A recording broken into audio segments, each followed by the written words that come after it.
Ikalawang quarter, ikapitong linggo, ikatlong bahagi. Ano ang isusuot kong damit? Milk-based, says kinder teachers.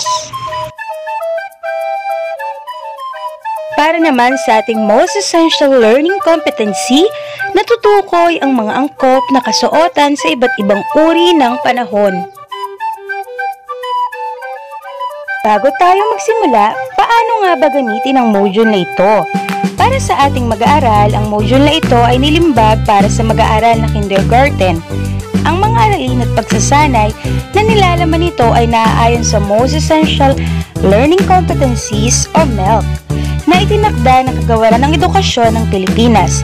Sa pamamagitan ng module na ito ay malilinang ang inyong kaalaman tungkol sa mga kasuotang naaangkop sa iba't ibang panahon.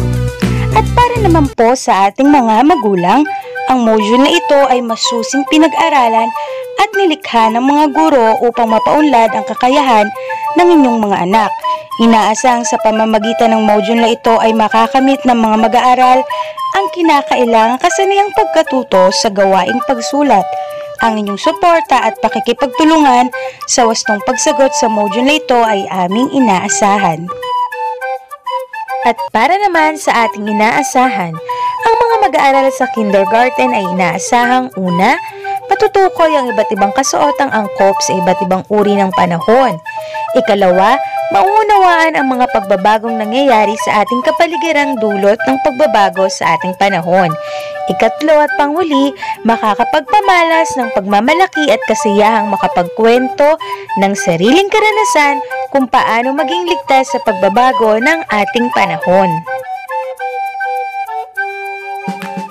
Magandang araw mga bata! Bago tayo magpatuloy sa ating panibagong aralin, ay sagutan muna natin ang unang pagsubok at baliktanaw sa ating module. Panoorin natin kung paano ito gagawin. Para naman sa ating unang pagsubok, lagyan ng check ang mga kasuotang ginagamit tuwing tag-araw at X naman kung ito ay sinusuot tuwing tag-ulan. At para naman sa ating baliktanaw, ano-ano ang iba't ibang uri ng mga panahon? Ito ay maaraw, maulan,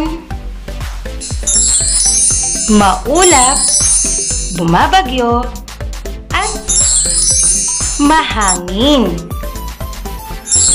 Magaling mga bata, tunay ngang kayo natuto sa nakaraang aralin. At para naman sa pagsagot sa baliktanaw sa ating module, pakinggan ang panuto. Baliktanaw, panuto sa nakaraang aralin natutuhan natin ang iba't ibang panahon na nararanasan natin sa ating komunidad. Natatandaan mo pa ba? Pagkabitin ng larawan sa angkop na panahon na kanyang nararanasan. At para naman sa maikling pagkilala sa aralin, ang ating pamayanan ay nakakaranas ng iba't ibang uri ng panahon. Minsan maaraw, maulan, maulap at mabagyong panahon. Kaya naman ang mga tao ay nagsusuot ng iba't ibang kasuotan ayon sa uri ng panahon na kanilang nararanasan. Ano-ano nga ba ang mga angkop na kasuotan na ating ginagamit? Narito ang ilang mga halimbawa para sa tag-araw, tag-ulan, maulap at mahangin. Upang mas maunawaan pa ang ating aralin, panoorin at pakinggan ang isang video lesson. Magandang araw mga bata! Handa na ba kayo para sa ating panibagong aralin ngayong araw? Kung kayo ay handa na, manood at makinig na! Ngayon naman, para sa ating panibagong aralin, kasuotan ayon sa iba't ibang uri ng panahon. Mga kasuotan sa panahon ng tag-araw. Tuwing maaraw o mainit ang panahon, ang mga kasuotan na dapat nating isuot ay sando, shorts, bestida. Ito ay magandang isuot sa panahon ng tag-araw o tag-init dahil ito ay presko sa ating katawan. Ang sunglasses at sombrero, maging ang payong ay proteksyon naman natin mula sa init ng araw. Ang bathing suit naman ay sinusuot natin tuwing tayo ay maliligo, magsuswimming sa dagat man o sa swimming pool. Ano naman ang mga dapat nating tandaan tuwing panahon ng tag-araw? Una, laging maglagay ng sunscreen o sunblock sa ating balat kapag tayo ay lalabas ng ating tahanan. Ito ay bilang proteksyon ng ating balat sa matinding sikat ng araw. Tuwing panahon ng tag-araw o tag-init ay palaging uminom ng tubig. Ibinabalik nito ang mga pawis na lumalabas sa ating katawan dahil sa sobrang init ng panahon. Ugaliin din ang pagligo araw-araw. Mga kasuotan tuwing maulap ang panahon. Maaari tayong magsuot ng short at sando o di kaya naman ay t-shirt o short. Ito ay presko sa ating katawan. Masarap din itong suotin lalo na kung tayo mamamasyal sa parke kasama ang ating pamilya. Mga kasuotan tuwing mahangin ang panahon. Kapag mahangin ang panahon ay maaari tayong magsuot ng t-shirt, jogging pants o pantalon, gayon din naman ng jacket para maproteksyon tayo sa malamig na simoy ng hangin. Mga kasuotan tuwing maulan o bumabagyo ang panahon. Tuwing umuulan o bumabagyo ang panahon ay malamig ang ating pakiramdam. Kaya naman, kailangan nating magsuot una ng kapote kung tayo ay lalabas. Gayun din naman ang bota bilang proteksyon sa ating paa. At payong bilang proteksyon mula sa ulan. Maaari din tayong magsuot ng jacket bilang proteksyon sa lamig. Gayun din naman ang jogging pants o pantalon. Mga dapat tandaan tuwing panahon ng tag-ulan o bumabagyo. Tuwing tag-ulan, tandaan, una, na manatili na lamang sa bahay kung hindi importante ang gagawin sa labas.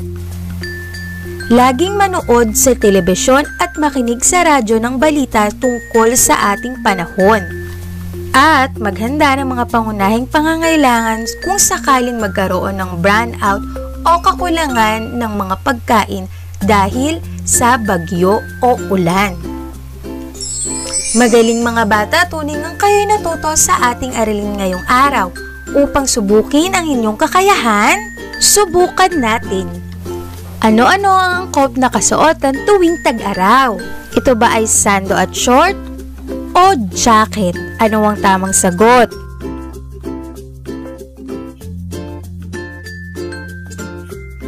Ang tamang sagot ay sando at short. Magaling mga bata!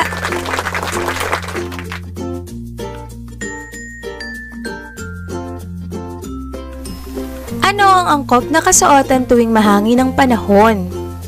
Kapote, t-shirt at jogging pants. Ano ang tamang sagot?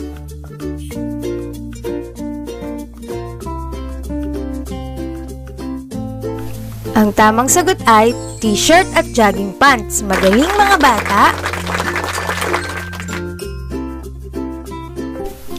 Ano ang angkop na kasuotan tuwing maulan ang panahon? Jacket at jogging pants o bathing suit? Ano ang tamang sagot?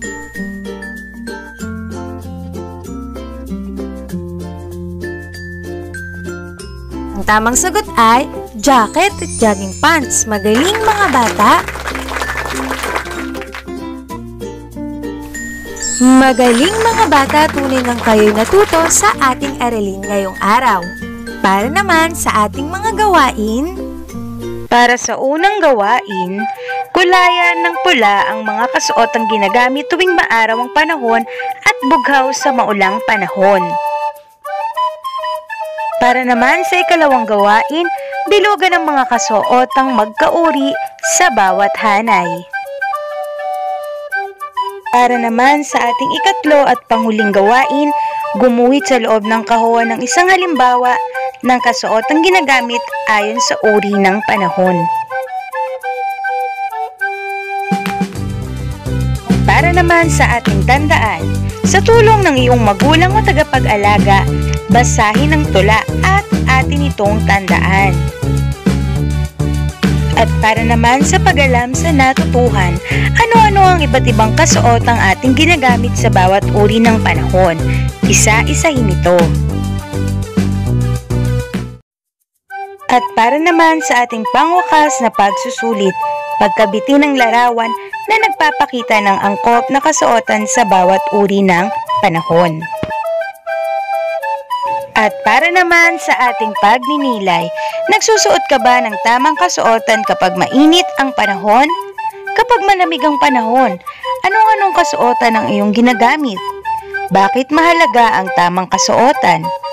Ang pagsusuot ng tamang damit o kasuotan sa iba't ibang uri ng panahon ay nakakatulong upang mapangalagaan natin ang ating sarili. Gamit ang kahon sa ibaba, iguhit ang gusto mong kasuotan sa uri ng panahon. Sabihin kung bakit ito ang iyong iginuhit. Magaling mga bata, tunay ngang kayo natuto sa ating aralin ngayong araw. Hanggang sa muli nating pagkikita. Paalam!